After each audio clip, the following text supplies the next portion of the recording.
Bienvenidos a esta exploración profunda. Hoy nos metemos de lleno en un desafío digital súper común, ¿no? ¿Cómo sacar información de la web cuando, bueno, las cosas no van como uno espera? Así es, y el punto de partida fue una necesidad bien concreta. Bajar archivos, PDFs, documentos de texto, planillas de cálculo de un sitio uruguayo, acita.com.uy. Y claro, como pasa muchas veces, la tarea empezó a crecer, ¿no? Y nos llevó después a intentar clonar partes de otro sitio, vademecum.es. Exacto. Y para analizar todo esto, tenemos como base una conversación súper detallada, casi como una bitácora, ¿viste? Donde se ve paso a paso cómo se crearon scripts en Python, la parte, digamos, inevitable de corregir errores, Uf, la depuración sí. tal cual, y también el uso de herramientas más específicas como HTTrack. Bueno, nuestra misión hoy es justamente sacar las lecciones clave de todo ese proceso. Queremos entender no solo qué funcionó al final, sino por qué fallaron los primeros intentos y, bueno, cómo se llegó a las soluciones. Y de paso, reflexionar un poco sobre qué significa aprender estas cosas técnicas hoy, ¿no? Con la inteligencia artificial ahí como ayudando. Totalmente. Ok, vamos a desarmar esto entonces. ¿Qué pasa cuando intentas, digamos, espiar adentro de una carpeta en un sitio web y te chocas con una pared? Un error, por ejemplo. Ese fue justamente el primer obstáculo. Con el primer script, al intentar bajar PDFs de la carpeta WP Content Uploads en aka.com.uy, lo que apareció fue un error 404 not found, un clásico. Claro, el 404. Lo primero que uno piensa es, listo, la carpeta no existe o me equivoqué al escribir la ruta. Correcto, pero acá viene lo interesante. El 404 no siempre significa que algo no existe. En este caso es más bien una señal del servidor. Una señal, ¿cómo así? Es que lo más probable es que el servidor web tenga desactivada a propósito la opción de lista de directorios. Ah, o sea, no te muestra la lista de lo que hay adentro. Exacto. Imagínate que es como llegar a la puerta de un depósito. La puerta principal para ver todo el inventario está cerrada con llave, por seguridad. Pero ojo, eso no significa que no puedas pedir un artículo específico si sabes exactamente en qué estante está. Ahí está el punto clave que surgió en la conversación original. ¿Por qué sí se podía bajar, ponte tú, un archivo como arroz 122 digital.pdf si tenías la URL directa, pero era imposible pedirle al servidor, mostrame todo lo que tenés en uploads? Parecen cosas parecidas. Parecen, sí, pero para el servidor son operaciones súper distintas. Permitir el acceso a un archivo directo es, digamos, básico para que el sitio funcione. Necesita mostrar imágenes, permitir descargas que sí quiere que hagas. Es lo normal, digamos. Claro. En cambio, generar una lista completa del contenido de una carpeta es otra cosa. Consume recursos y, más importante, expone la estructura interna del sitio. Muchos administradores la desactivan justamente para complicar el scrapping o por seguridad nomás. ¿Entendido? Entonces, como no se podía ver el inventario, el siguiente paso fue como intentar adivinar los estantes, ¿no? Se cambió el script para buscar no en uploads general, sino en subcarpetas que son comunes en WordPress. Por año, 2024, 2023. Exacto. Y después incluso por año y mes, tipo 2023-10. Fue un intento lógico, tratar de adivinar la estructura. Una especie de búsqueda ciega, sí. ¿Y el resultado? El mismo. Más errores 404. O sea que la puerta del inventario estaba bien cerrada. No solo la principal de uploads, sino también las de los pasillos internos, los años y meses. Tal cual. Y acá es donde la cosa se puso realmente interesante. Si no puedes ver la lista, ni adivinar dónde está cada cosa, ¿cómo encontrar los archivos? Ahí te rendes. Por suerte no. Se planteó una estrategia totalmente distinta, que se concretó en un script nuevo, el Full Site Crawler.py. A ver. Este script ya no intenta adivinar carpetas.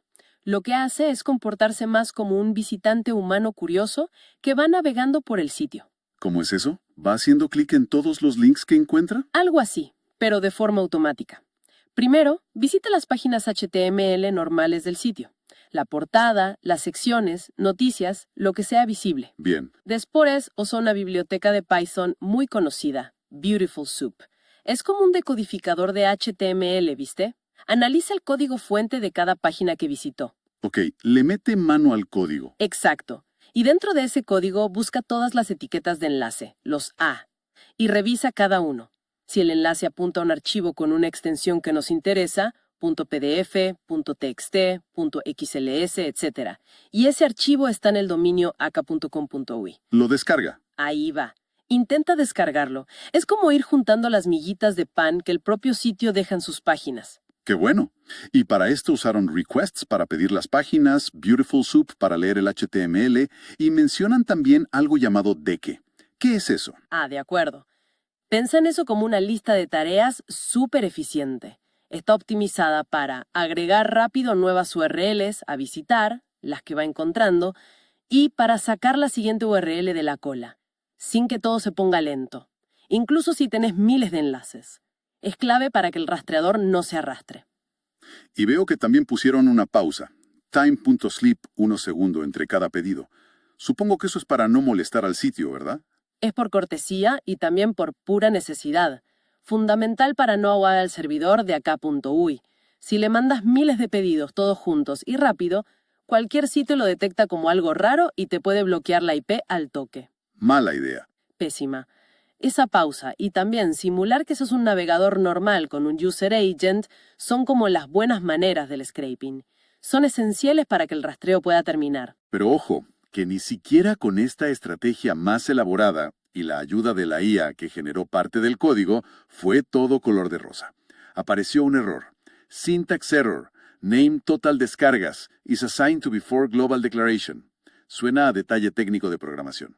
Y lo es. Es una cosita de Python de cómo hay que declarar las variables que modificas dentro de ciertos bloques, como los try except, que se usan para manejar errores si una descarga falla.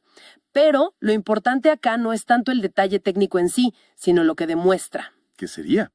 Que incluso el código que te da una IA muchas veces necesita una revisada, una depuración, ajustes de un humano. La programación real casi nunca funciona perfecta a la primera. Es parte del trabajo, ¿no? A veces hay que arremangarse y entender por qué algo no anda. Totalmente de acuerdo.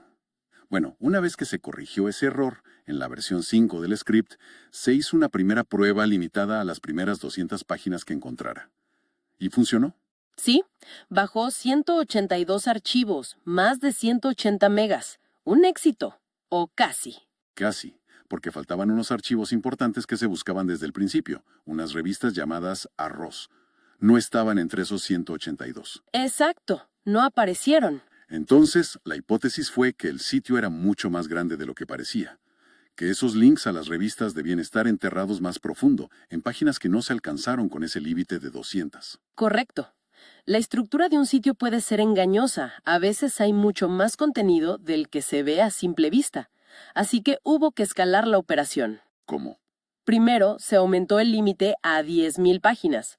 Pero después, pensándolo mejor, se pidió una versión que pudiera rastrear hasta 50.000 páginas. 50.000 páginas. Eso suena, enorme. Y lo es. Y acá es donde la fuente original pone unas advertencias bien serias. Un rastreo así tiene sus bemoles. Primero, el tiempo. Con una pausa de 1 segundo por página, 50.000 páginas son, como mínimo, 50.000 segundos. Que son, casi 14 horas. Por lo menos, 14 horas de ejecución continua. Hay que tener paciencia, ¿eh? Uf. Más vale que esas revistas valieran la espera. Y no es solo el tiempo. El riesgo de que el sitio te detecte y te bloquee aumenta muchísimo con un rastreo tan largo. Pueden pensar que es un ataque o scraping abusivo. Claro. Y además, hay temas técnicos. En máquinas con poca memoria, como se mencionaba un Windows de 32 bits, guardar el registro de 50.000 URLs visitadas y otras tantas por visitar podría agotar la RAM. Complicado. Sí. Por eso se recomendó que si empezaban los bloqueos, había que aumentar la pausa, el delay seconds, a 2 o incluso 3 segundos, aunque eso, claro, alargaba todavía más todo el proceso. Un verdadero ejercicio de paciencia y de cuidado con los recursos. Y bueno, para lanzar esta versión maratónica, el comando era simple, ejecutar el script desde la consola con python full-sitecrawler.py. Exacto. Así que, con esa solución a medida funcionando para el caso de Aka, la conversación giró hacia otra herramienta, una especie de navaja suiza para bajar sitios. ¿Te referís a HTrack? No. Una herramienta súper conocida, bastante potente para bajar o clonar sitios enteros y verlo sin conexión. Esa misma. Y surgió la duda. ¿Podría HTTrack haber resuelto el problema original de aka.com.ui más fácil? Uno pensaría que una herramienta así tendría trucos para entrar a esas carpetas bloqueadas, ¿o no? Es una suposición lógica, pero la verdad es que no. HTTrack tiene opciones para ser más insistente, digamos. Puede ignorar las sugerencias del robots.txt, ese archivo donde los sitios piden amablemente no entrar a ciertas partes. Con la opción -0, creo. Esa misma. Y también puede cambiar su identidad, su user agent, con -f-. Pero lo que HTTrack no puede hacer es obligar a un servidor a hacer algo que tiene prohibido por configuración, como mostrar un listado de directorios si está desactivado. Ah, o sea, vuelve el problema original de aka. Exacto. Ese era el núcleo del problema ahí. Así que para ese caso puntual, el enfoque del rastreador Python que leía el HTML seguía siendo la estrategia correcta. Entendido. No hay balas de plata entonces, pero HTTrack sí sirvió para otras cosas en la conversación. Por ejemplo, para bajar selectivamente solo ciertos tipos de archivo de un sitio. Digamos, todos los PDFs, TXT y zip, pero ignorando las imágenes, el código HTML, CSS. Sí, para eso es muy útil. La clave está en los filtros. Le decís a HTTrack, primero no bajes nada, con -e en la línea de comandos. Y después bajas solo lo que coincida con esto. plus.pdf, plus.txt, plus.zip, etc. Es súper práctico para llevarte solo lo que te interesa. Y funciona tanto con la versión gráfica, WinHTTrack, como con la de consola, httrack.xd. Tal cual, incluso si tienes una versión portable, sin instalar nada formalmente. Te moves a la carpeta con CD y listo. Bien. Y luego el escenario cambió. Ya no era bajar archivos sueltos, sino clonar un sitio web completo, https://uncreativelabs.net, para poder navegarlo offline. Y para esa tarea, sí, HTTrack suele ser la mejor opción, usando el modo mirrorizar sitios web. ¿Por qué es mejor para eso que un script? Porque clonar un sitio no es solo bajar archivos. El gran desafío es reescribir todos los enlaces internos para que funcionen en tu copia local. Un link que apuntaba a https://unsitioweb.com página 2.html tiene que apuntar ahora a página 2.html no más. HTTrack hace esa reescritura de forma automática y bastante bien, algo que sería un lío programar desde cero en Python.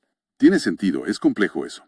Y la configuración clave para esto, aparte de mirrorizar, era asegurarse de que la profundidad externa estuviera en 0. ¿Para qué es eso exactamente? Ese ajuste es vital. Profundidad externa 0 le dice a HTTrack, seguí todos los links que encuentres, pero solo se apuntan a páginas dentro del mismo sitio, uncreativelabs.net en ese caso. Si encuentra un link a otro dominio, lo ignora. Ah, para que no se vaya por las ramas y termine bajando medio Internet. Exactamente. Evita que te bajes Google o Wikipedia sin querer solo porque había un link. Claro, evita una descarga infinita. Bien, y eso nos lleva al último desafío que se planteó, el sitio vademecum.es. El objetivo era más ambicioso, clonar solo la sección de Uruguay. Sí, ese sitio tiene una estructura de URLs particular, como Uruguay Alfa, y después subniveles con letras o números, tipo AC o 18 para los medicamentos. La pregunta era, ¿cómo le decías a HTTrack, bájate todo lo de Uruguay, pero nada más del resto del sitio? La solución, otra vez, fue combinar bien la URL de inicio y esa opción de profundidad. Configuras HTTrack para empezar el rastreo en la raíz de la sección uruguaya. https://www.vademecum.es/Uruguay Alfa. Ok, el punto de partida. Usas el modo mirrorizar, W en la consola. Y de nuevo la clave, profundidad externa 0. Ajá. Entonces, HTTrack arranca en Uruguay Alfa. Sigue todos los links internos que encuentre ahí, como a ACE, 18, etc., porque siguen estando dentro de la ruta Uruguay Alfa. Exacto. Pero si encontrara un link a, digamos, España.es, como está fuera de esa zona inicial, la profundidad externa 0 lo bloquea y no lo sigue. Precisamente. Es una forma muy elegante de acotar la clonación a una parte específica de un sitio grande, aprovechando cómo están hechas sus URLs. Fascinante. La verdad que fue toda una odisea, ¿eh? Empezamos con un simple 404 y terminamos configurando rastreos de 50.000 páginas y clonaciones casi quirúrgicas de sitios. Tal cual. Pasamos de un script que no podía ver adentro de una carpeta a uno que leía el mapa escondido en el HTML del sitio. Y después exploramos otra herramienta, HT-Track, para tareas más pesadas como la clonación, donde reescribir los links era fundamental. Si tuviéramos que resumir las ideas clave de este viaje, ¿qué dirías? Bueno, creo que hay varias cosas potentes. Primero, que el web scraping efectivo rara vez es solo fuerza bruta. Es más un trabajo de detective, ¿no? Hay que entender cómo un sitio se protege o estructura su info y adaptar la estrategia. A veces la puerta principal está cerrada, pero las ventanas, los links en el HTML están abiertas. Y segundo, la elección de la herramienta. No es que una sea mejor que la otra siempre, sino usarla adecuada para cada tarea. Python te da flexibilidad total para lógica compleja de extracción. HT-Track te da potencia y automatización para clonar y usar offline. Y un tercer punto, que no es menor, la ética y la etiqueta digital. Esas pausas, los límites, el user agent, no son solo detalles técnicos, son cruciales para no dañar el sitio que te da la información y para evitar que te bloqueen. Hay que buscar un equilibrio. Ser respetuosos, básicamente. Entonces, ¿qué significa todo esto en perspectiva? Más allá de lo técnico. Mira, la conversación original dejaba una reflexión súper interesante sobre el aprendizaje, con una metáfora bárbara. Decía que la IA, como Gemini en ese caso, te da acceso rápido al árbol. La solución que funciona, el script listo. El resultado inmediato. Exacto. Pero que el valor que perdura está en entender la semilla, los fundamentos de cómo funciona la web, HTTP, Python, y el ADN, la lógica de los algoritmos, el proceso de depurar, cómo pensar el problema. Sin eso tenés el árbol, pero no sabes cómo cultivar uno nuevo si cambia el terreno. Es una gran analogía, sí. Y esta exploración fue un ejemplo clarísimo de cómo la colaboración humano-guía acelera radicalmente los resultados. Consigues el árbol mucho más rápido. Muchísimo más rápido. Pero esa misma velocidad puede hacer que nos saltemos el proceso de entender de verdad la semilla y el ADN, ¿no? Justamente. Obtener la respuesta rápida es increíblemente útil, eso no se discute. Pero la verdadera maestría, la capacidad de adaptarte a problemas nuevos o diferentes, viene de entender los principios que están por debajo. Si no corremos el riesgo de volvernos dependientes de que siempre nos den el próximo árbol ya crecido. Tal cual. Y eso nos deja picando una pregunta final para pensar. Si podemos obtener soluciones funcionales, el árbol, casi al instante gracias a estas herramientas, ¿cómo impacta eso nuestra motivación y nuestro método para explorar la semilla y el ADN del conocimiento? ¿Nos estamos volviendo más eficientes aplicando capas superficiales? ¿O esta facilidad nos libera tiempo y energía mental para, quizás, meternos más a fondo en los fundamentos cuando algo de verdad nos interesa o cuando el problema lo requiere? ¿Cómo encontramos cada uno el equilibrio entre la velocidad de la respuesta y la profundidad del entendimiento en esta era de aprendizaje, digamos, acelerado?